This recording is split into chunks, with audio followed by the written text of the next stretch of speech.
Breaking news in the NBA, James Harden is officially a Brooklyn Net. He will be teaming up and creating a trio with Kevin Durant and Kyrie Irving.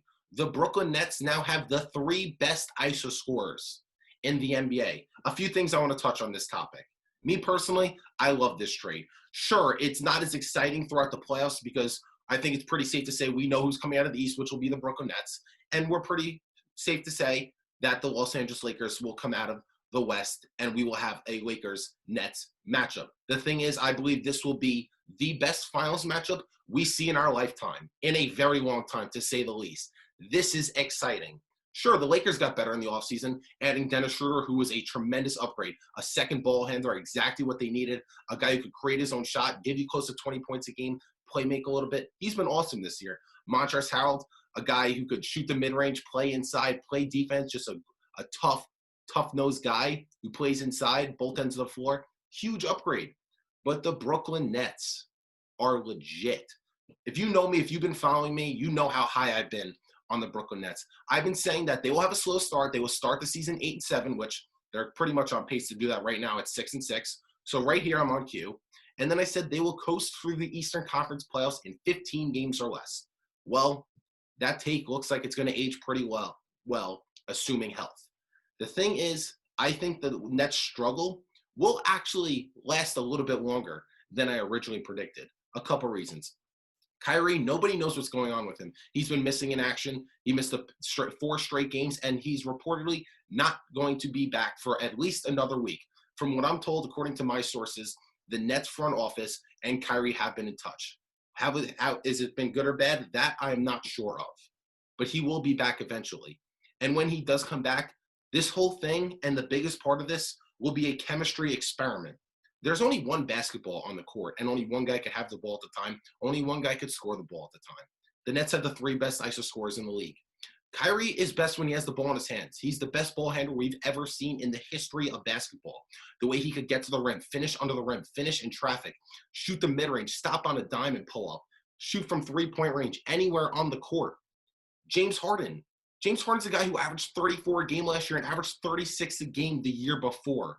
His shot volume, his points per game, I think, are going to have to decrease 8 to 10 points a game. His field goals attempts per game, I think, are going to have to decrease by 5 to 7 a game at least. And I think he's going to have to be more ball, not necessarily more ball dominant, but he's going to have to handle the ball more, run the point, and play make for his teammates. He's going to have to take that role. His assists got to go up. His points got to go down. His shot quality needs to increase, but his shot quantity needs to decrease. That's what we need to see from James Harden if the Nets want to be successful. And then Kevin Durant. Kevin Durant's been a guy who knows how to play off the ball. He could play on the ball. He could play off the ball. That's why he's so great and regarded as the second greatest player on the planet Earth. Playing with alongside Russell Westbrook, a guy who's very ball dominant, a guy who likes to force bad shots. And then playing in Golden State, a team that loves to move the ball around, not very ISO scoring driven heavy. They're all about moving the ball, pushing the ball with pace. The Nets have a lot of chemistry to build, and it's not guaranteed this is going to work. Will it? Do I think it will? Yeah, I do. I just think it's going to take some time. I think the Nets won't have that high of a seed. I think they're going to be in around a 4 seed, given that they already had a slow start. I don't think it's going to turn around anytime sooner, given Kyrie's absence and now James Harden entering the mix. You did lose Karis LeVert, who's been is a walking bucket. And then you also lost Jarrett Allen, who's a great rim protector. So there's a lot we have to see of how this trio is going to work out. But I'm staying on my original preseason take. The Nets will start 8-7, which I'm on cue, and they will get through the Eastern Conference playoffs in 15 games or less. But the thing I love the most is this finals matchup, the Lakers and the Nets, what it looks like we are ready to see, will be one for the ages, will be maybe the best of our lifetime. I think this will be a 7-game series. The Lakers' perimeter defense cannot match up with these 3 studs in Kyrie, KD, and Harden. This is too much. The way to beat the Nets is beat them inside, which the Lakers obviously have the 2 best guys for that in LeBron and AD.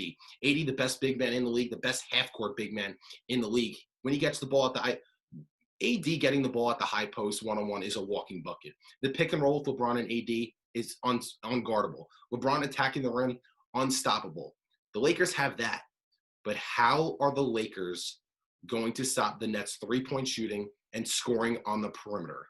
That's the question and why I believe the Nets can dethrone the defending champion Los Angeles Lakers. But we have a lot to see, and this is very exciting for the NBA. Let me know in the comment section what you think about this James Harden trade. If you haven't already, make sure you follow me on Instagram, Facebook, and YouTube for more of my content.